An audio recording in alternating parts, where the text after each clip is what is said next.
So our insurance company, so far as we know, still covers everything. Just a couple medications may or may not be covered, and we do have a $100 copay for the Lupron. If that's even what my doctor uses, I'm not sure. I saw it online, and I just happened to be on the phone with my prescription plan, and I asked them. I was like, "Hey, you guys cover this?" And they transferred me to a special department because it was a specialty drug, and they said they do cover part of it, but I have a deductible. So, trying to think. Oh, I also bought some more reading material because I'm like this. I'm really not a big reader, but for some reason, with certain things that interest me, I can read all day long. Okay, so I got Parenting because I just love this magazine. It's so awesome. And this is the October 2009 issue. I got Parent. I love this one too. And that is the November 2009 issue. Oops, this way.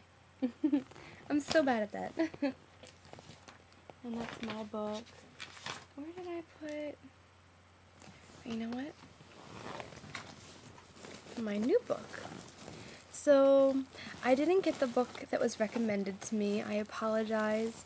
But I did get What to Expect When You're Expecting. Now, as funny as it may be, I was watching... Hold on. It's funny that I'm going through, like, all of this now, because the last couple days, they have... Sorry, my computer announces the time all the time. But, yeah, the last couple days, they've been playing the same movie. Like, I've literally watched the same movie, like, 4 times. On Entertainment Channel. Knocked Up with, Katherine Heigl and... I can't ever remember his name. The funny guy from Superbad. I'm gonna kick myself for not remembering. Seth Rogen, maybe? Or maybe that's the other guy. I don't remember. Either way. But yeah, so I watched that movie, and I was like, oh, it's funny, she's pregnant, I didn't think anything of it. And then I remember when they had, like, the earthquake in the movie, she saw the books, and she was like, you didn't read the books. And I remember one of them was, like, What to Expect When You're Expecting. I think it was the father's version. And that was the one that he had, that he was supposed to read, but he didn't. Until maybe the end. I don't know, you have to watch it to find out. I'm not going to tell you the whole movie. But anyway, but they had this book in there. So when I checked out the book, What to Expect Before You're Expecting, and it just really wasn't exactly what I was looking for, I opened this, and it just seems to have kind of like the same thing that my other 2 books have, but just more in detail, and has like questions that common questions that people would ask or whatever. But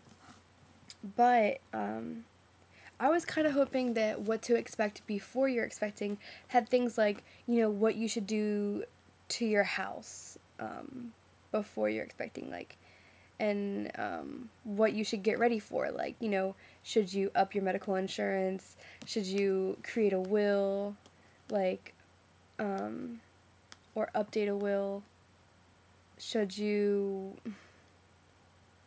think about buying a bigger house, just basically, I understand, like, you'll never know what being a mother is like for the first time until you're a mother for the first time. Like, all the people in the world can tell you this, and that, but you never really know until you experience it yourself. And I've learned that with a lot of things in life. That's why I keep saying it. But at the same time, it would just be nice to know, like, okay, well, I mean, obviously you have to worry about finances, and you have to worry about a solid, stable home. And, like, I was just kind of hoping for something like, just to kind of prepare you. Not just mentally, not just emotionally, not financially, just all areas. Something like that. That's what I was hoping for. But it was basically just like how to get pregnant, and, how to take care of your body so you can be in best shape to get pregnant. And I don't know. But anyway, but I just like this one because it had... The only thing, it doesn't have any pictures, and it's all in color. I mean, black and white. No fun. but it's okay. But I just like this one because it is in color. Oops, sorry. Because it is in color and it has all these fun pictures and diagrams and all kinds of cool stuff. But it's okay. I will definitely learn to love this book. And we have been going through the baby name book, and so far we have, well, actually we had a little bit of an accident happen. I was up to page 131 of 543 pages. Like, I was literally reading every single page. And I did that all in one day, and I wrote down all the names on my MacBook. And for those of you who have a MacBook, I was, writing the names on pages, and I even made a cute little column, and I made a column for boys, a column for girls, and a column for unisex names, right? For those of you who don't own a MacBook, don't know what Pages is kind of like Microsoft Word or Microsoft Works for a PC, because I also have a PC too, a desktop, but I was doing great, and then my charge cord, for some reason, I guess it's frayed at the end. Apparently that's a popular problem with MacBooks.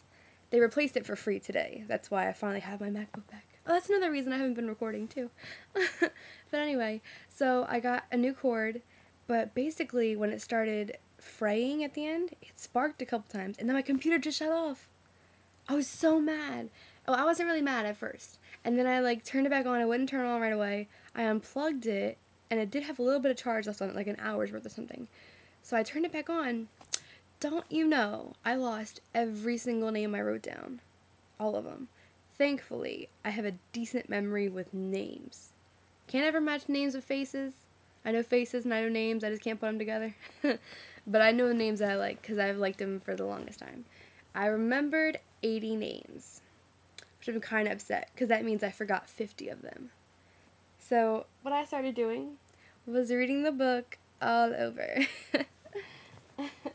from the very beginning. And apparently I just lost my page again. Are you kidding me?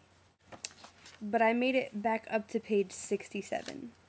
And like I said, I was at page 131, 135. So apparently I'll just have to read this entire book again, which it's actually not that thick. And it's pretty quick going through names. I don't have to read the meaning if I don't like the name, right? But still, it's more work for me. And then I also had my Christmas list I started making as to what I'm going to buy who and whatever. And I know you guys are probably like, Christmas, it's so early, but it's so not.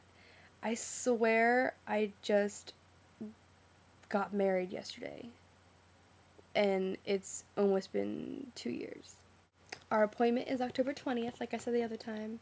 And we're still actually starting to get excited about it now. Before we're I don't know if IVF is for us, But now I really think that's the way that we're supposed to go. So we are still asking for prayers and support and good wishes and happy thoughts and whatever else you can do that's positive towards us.